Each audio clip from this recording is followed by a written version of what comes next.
Next आपके पास class 2 she identity है। इस आइडेंटिटी के अकॉर्डिंग अगर आपके पास कोई भी बाइनोमियल कोफिशिएंट दिए जाएं और आपसे कहा जाए उनको सम अप करें, एक टाइम में एक से ज़्यादा दिए जाएं, तो आप उसकी वैल्यू निकाल सकते हो। रिस्ट्रिक्शन इसके ऊपर ये होती है कि नीचे वाली टर्म सेम होनी चाहिए, ऊपर वाली टर्म वेरी कर रही होनी चाहिए।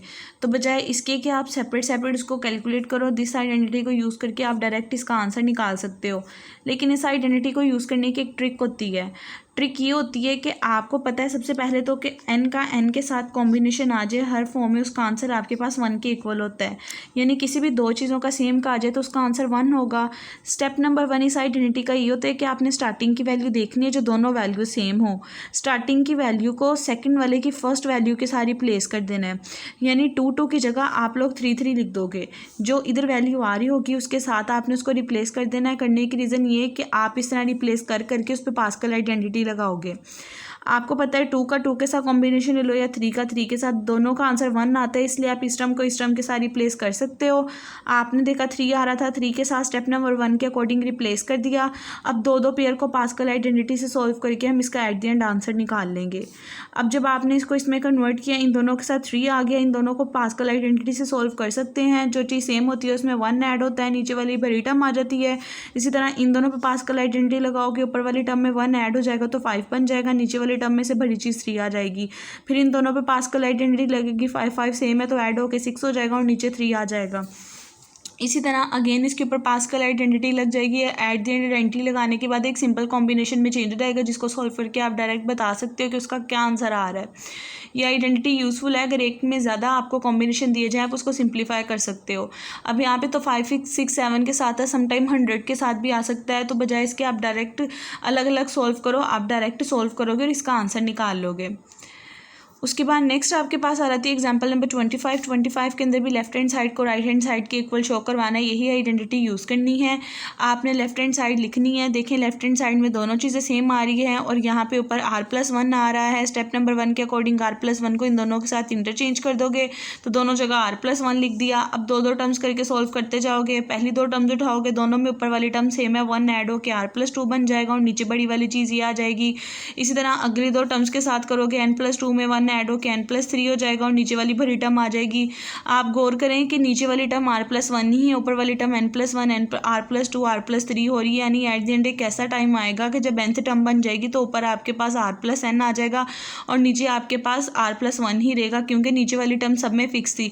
तो यहाँ से आपने कहा कि इन जनरल अगर आप लास्ट टर्म की बात करो, लास्ट टर्म में यहाँ कहीं n आ रहा होगा, नीचे r+1 आ रहा होगा, यहाँ n आ रहा होगा, आप इसको भी ऐड करोगे तो लास्ट वाली टर्म में ये सिचुएशन आएगी कि ऊपर वाली टर्म में ऐड होकर 1 ऐड हो जाएगा और नीचे वाली टर्म में आपके पास r+1 एज इट इज़ आ जाएगा। तो यही चीज़ हमने बेसिकली शो करवानी थी। बेसिकली फर्स्ट स्टेप में एक्सचेंज किया, सेकंड थर्ड स्टेप करके देख लिया कि नीचे वाली चीज़ फिक्स ही थी, ऊपर वाली चीज़ में 1 ऐड हुई जा रहा था। तो लास्ट टर्म n होती है किसी भी चीज़ की, तो n में 1 ऐड होकर वो n+1 बन जाएगा। आपकी एग्जाम्पल नंबर 25 का प्रूफ भी यहाँ पे कंप्लीट हो जाता है। नेक्स्ट आपके पास एग्जांपल नंबर 26 आ रही है। एग्जांपल नंबर 26 में लेफ्ट हैंड साइड को सॉल्व करके राइट हैंड साइड के इक्वल बनाना है। आप क्या करोगे, सबसे पहले लेफ्ट हैंड साइड लिखोगे। देखिए यहाँ कॉम्बिनेशन आ रहे हैं, सबसे पहले 1 बाय 1 सारे कॉम्बिनेशन के फॉर्मूलास ऊपर ओपन करोगे। ऊपर वाली टर्म का फैक्टोरियल, नीचे वाली टर्म का फैक्टोरियल, दोनों के सब्ट्रैक्शन का फैक्टोरियल। इसी तरह बाकी सारे कॉम्बिनेशन ओपन करोगे।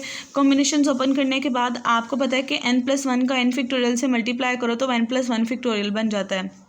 यानी कि अगर 4 के साथ 3 फैक्टोरियल आ रहा है, आपको पता है 3 से अगली टर्म 4 होती है तो आप उसको 4 फैक्टोरियल लिख सकते हो। यही सिचुएशन ये है। आप गौर करोगे एक टर्म ऐसी होगी जिसमें n फैक्टोरियल और n+1 आ रहा होगा, इसको कंबाइन करके n+1 फैक्टोरियल आप लिख सकते हो। सारी टर्म्स में ऊपर n फैक्टोरियल कॉमन आ रहा था, आपने वो ले लिया। उसके बाद आपने n+1 से मल्टीप्लाई डिवाइड किया, क्योंकि हम इसको सोल्व करके ये फॉर्म बनाना चाह रहे थे। n+1 से मल्टीप्लाई और डिवाइड कर दोगे आप। जब n+1 से मल्टीप्लाई डिवाइड कर दोगे, ऊपर वाली टर्म देखें, फिर n+1 n फैक्टोरियल है वो n+1 का फैक्टोरियल बन जाएगी। ऊपर वाली टर्म देखें बेसिकली n+1 का फैक्टोरियल बन जाएगी। इसके बाद इस सारी टर्म को अंदर मल्टीप्लाई कर दोगे आप। अंदर जब आप इसको मल्टीप्लाई कर दोगे तो ऊपर n+1 का फैक्टोरियल था और देखिए यहाँ पे n फैक्टोरियल है, वो सारी टर्म्स उसके साथ बेसिकली आपके पास सॉल्व होती जाएंगी। करने के बाद देखिए 1 बाय 1 जब सबके साथ मल्टीप्लाई होगा, ऊपर मल्टीप्लाई होकर n+1 आता जाएगा। इसको मल्टीप्लाई करने का मतलब ही ये था कि हमने इसे कॉम्बिनेशन की फॉर्म में लिखना है, क्योंकि कॉम्बिनेशन की फॉर्म में लिख के हम उसे राइट हैंड साइड को सॉल्व कर सकते थे। आप अगर गौर करें राइट हैंड साइड पर आपके पास नीचे यहाँ पे n की पावर n+1 और 2 की पावर n+1 आ रहा है। हम बेसिकली यही चीज़ बनाना चाह रहे हैं। अब आपकी बुक में यहाँ पे कौन सा मिस्टेक हो गई हुई, यहाँ पे 1+n आना है और उन्होंने n की पावर n+1 लिखा है, ये रॉन्ग चीज़ है, आपने इसको ठीक कर लेना है। जो लेफ्ट हैंड साइड सॉल्व करके आंसर आएगा वही चीज़ यहाँ पे आएगी, ये चीज़ यहाँ पे रॉन्ग लिखी हुई है। उसके बाद देखिए आपने क्या चीज़ की, करने के बाद आपने n+1 को अंदर फैक्टोरियल को मल्टीप्लाई कर दिया। अब देखें, आप गौर करें, बेसिकली n+1 का 1 के साथ कॉम्बिनेशन ले तो सॉल्व करके ये चीज़ आती है। इसी तरह n+1 का 2 के साथ लें तो सॉल्व करके ये चीज़ आएगी। n+1 का 3 के साथ लें और एडेंड n+1 का n+1 के साथ लें तो सॉल्व करके ये सारी टर्म्स वही बनेंगी जो ऊपर बनी हुई हैं। आप इसको कॉम्बिनेशन की फॉर्म में लिख दोगे। क्लोज करने के लिए देखिए समीशन का 0 से स्टार्ट होना ज़रूरी था, लेकिन n+1 का 0 से कॉम्बिनेशन मिसिंग था, आपने उसको ऐड और सब्ट्रैक्ट कर दिया। ऐड और सब्ट्रैक्ट कर दिया कि पूरी की पूरी अब कॉम्बिनेशंस आपके पास बन गई हैं बायनोमियल टर्म्स की। और हमने पढ़ा हुआ है बायनोमियल टर्म्स का जो सम होता है वो 2 की पावर n होता है जब आपके पास n कॉम्बिनेशंस हो। यहाँ पे n+1 कॉम्बिनेशन है तो इनका सम 2 की पावर n+1 के इक्वल आएगा, तो इसकी जगह 2 की पावर n+1 लिख दोगे और ये वाली टर्म एज इट इज़, और किसी भी चीज़ का 0 का कॉम्बिनेशन है वो 1 के इक्वल आ जाती है। तो यहाँ से जो चीज़ प्रूव करनी थी आपकी वही चीज़ बन जाएगी। नीचे फॉर्मूलाज ही लिखे हुए हैं कि बायनोमियल के कोफिशिएंट का सम 2 की पावर n होता है और यहाँ से वो 2 की पावर n+1 बन गया, तो बेसिकली राइट हैंड साइड के इक्वल आ जाएगा। आपने यहाँ करेक्शन कर लेनी, यहाँ पे नीचे 1+n आना है, यहाँ उन्होंने गलती से रॉन्ग लिखा हुआ है। तो यहाँ पे बच्चों आप लोगों का लेक्चर कंप्लीट हो जाता है। अब आप लोग आज का लेक्चर सुने, किसी भी स्टेप में प्रॉब्लम है तो बताएं, फिर हम वो डिस्कस कर लेते हैं।